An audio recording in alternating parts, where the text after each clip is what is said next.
My name is Gerard Batten. I'm a member of the European Parliament for London for the UK Independence Party.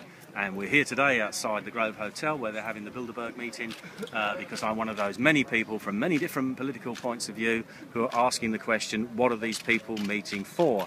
I think this year is very significant because it's the first year in 59 years that we've actually got members of the mainstream press and media turning up to actually interview people like me and Alex Jones, who's here and filming me today, and asking what's going on. That's a major breakthrough. And I think that the reason that people are very upset about this is because they don't know what the conclusions are of these meetings. Now, they say they don't have any conclusions, but are we really supposed to believe that 130, 140 people of the most powerful, richest, influential people in the world give up their time, fly across the world to come here, and it doesn't have a significance? I don't believe that for a minute. If it isn't significant, why would they come? If it is significant, what does it all mean? And I think the reason that a party like mine, the UK Independence Party, is soaring ahead in the polls and getting votes is because people now feel that politics is something that's done to them and not something that's done for them. And this is the heart of the malaise. People feel that it doesn't matter what they think, it doesn't matter what they believe, they're going to have these policies that they don't want thrust down their throat anyway. And this is where my party's different, whether you agree with us or not. A lot of people feel that we're sincere and we actually stand for certain things, and that's why they're voting for us. I heard you speaking with the London Telegraph just a few minutes ago, and you've obviously done your research because it's been declassified. The CIA funded the creation of the European Union. UKIP's the fastest growing party, obviously, now in the UK in the last elections, because you guys talk about how you're losing your sovereignty and how you've got EU license plates and 80% of your laws or so are EU and you don't get a vote on it. But again, it's a corporate group that took over America, created the UN, created all this. It's not even really America, but it was the CIA, kind of this corporate body that's anti-free market, kind of monopoly men, that did set up the EU to get rid of the sovereignty of Europe. I mean, if Hitler would have come up with a corporate plan to take over, we'd all be... He did. Because, in actual fact, in 1942, the German German Central Bank under Dr. Walter Funk, along with leading industrialists, set to how are we going to run the economy of Europe after we've won the war. Because at that time... You know your stuff. The EU is a Nazi plan. Europäische Wirtschaftsgemeinschaft, the European Economic Community, that's what they called it, and it had a common agricultural policy, a common this policy, a common that policy. And I haven't done enough research on this, but I'll be willing to bet that some of the civil servants that drew that plan up actually found jobs 10 or 15 years Prince later. Bernhard was an SS officer, and he was the founder. And Queen Bernhard of the Netherlands is here. Oh, the Queen of the Netherlands is here. And her son, who's about to be king. Yeah, and she comes to every one of these meetings. Okay, so specifically, though, talk about the 60s and that vote and the CIA funding the euro. Well, 1975 is the last time that we had a referendum in this country, and it wasn't about joining the EU because Ted Heath had already taken us in with no mandate, no democratic mandate to do it. But under a trade deal, just like in the US, we're under free trade. That's what they told us, but everybody who knew anything about it knew that wasn't the case anyway. But anyway, we got in. Harold Wilson won an election saying, I'll give you a referendum on the EU, and it was about whether we should accept his renegotiated terms, stay in or get out. And we don't know the exact figures, but the CIA put money into the Yes campaign. The BBC had meetings every day to make sure that that there was a Yes vote delivered. Major organs of the press were involved in that.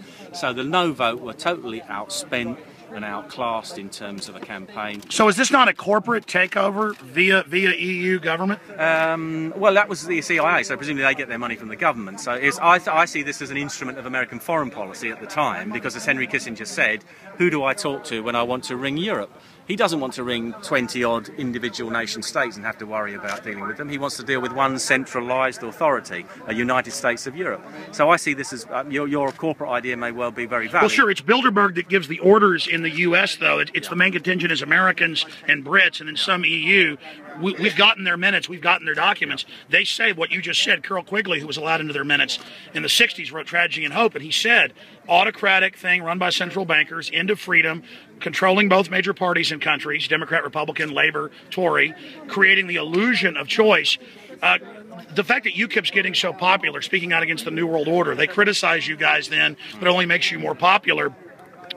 Does that signify that people are awakening and people like Nigel Farage and yourself are kind of the Ron Pauls of Europe? Well, I don't claim any great status myself.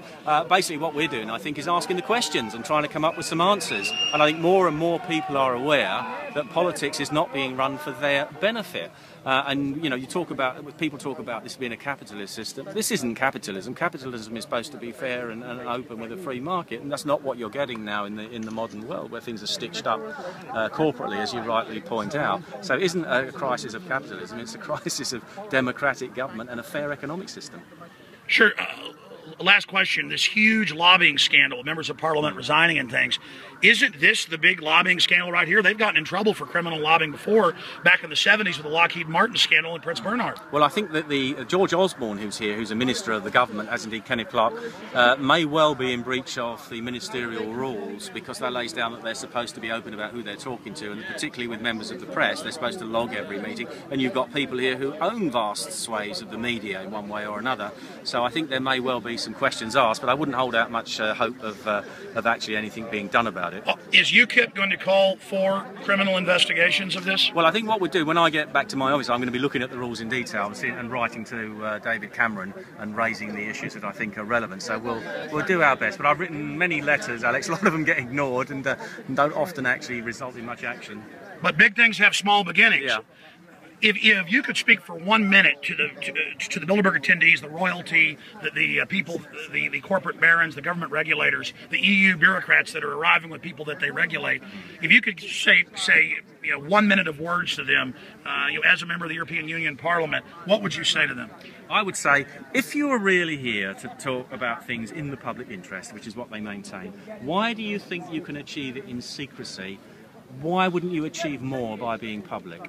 Okay, you could have a discussion about what the problems are and the solutions in private, but any decisions that you arrive at, any policy recommendations should be in public, because you need to take the public with you. And obviously they're not doing that because the public wouldn't want to go on the trip that they've got planned for them. But I'd ask them to do that. If it's genuine, be open and honest about it, because what people feel now is that, as I said earlier, politics is not something that's done for them, it's done to them. You had a great point, though, about how if they don't have any power, why would they be traveling from all over the world in great expense and secrecy and paying for part of the millions of pounds being spent here if this didn't have any power? And we have so many of their minutes where they set up the euro. They brag. They created the brain trust in '54 with the trade agreements, Treaty of Rome, Treaty of London, and then later the votes to hoodwink people into this undemocratic system where the EU bureaucrats are above the law. Well, exactly, yeah. I mean, Alex, even as prominent and important a person as you are, I'm sure you'd find it difficult to get 10 minutes in George Osborne's diary. Absolutely. But he can come here and spend 2 or 3 days away from his desk, away from his onerous responsibilities, and spend it. He wouldn't do that unless it was important, and neither would any of these other people. So it must be very important or they wouldn't do it. I don't believe it's just a talking shop. These people don't have time to waste. They will only do it if it's significant and there's a real reason for doing it. This is the last question. I know you've got to go. It's so amazing to talk to a member of the EU Parliament who's exposing it from the inside. Looking at this whole event, every time the BBC or the London Telegraph or any of them come up and talk to me or they talk to you, they say, "Are you a conspiracy theorist?" For a long time, they said this didn't even exist. Now we force them to report it, and then we're somehow bad that we're wanting to know what policy is being made in there by this shadowy group. And we have WikiLeaks documents from Bilderberg. They've confirmed are real, where Kissinger says, illegal, we do immediately, unconstitutional takes longer. I mean, this is a guy known for war crimes. Yeah.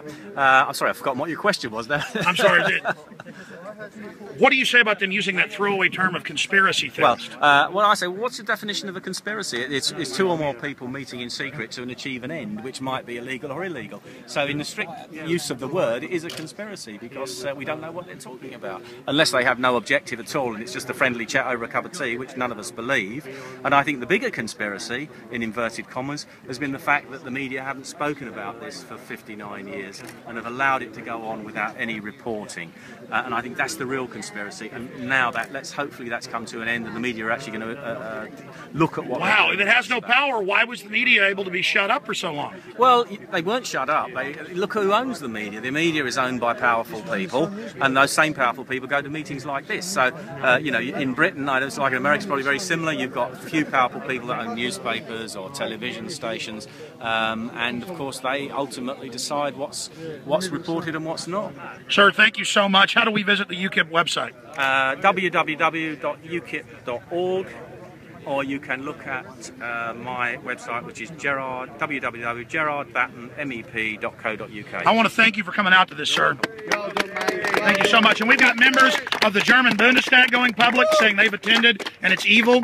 We've got members of the British Parliament that are coming out saying they attended and that it should be open.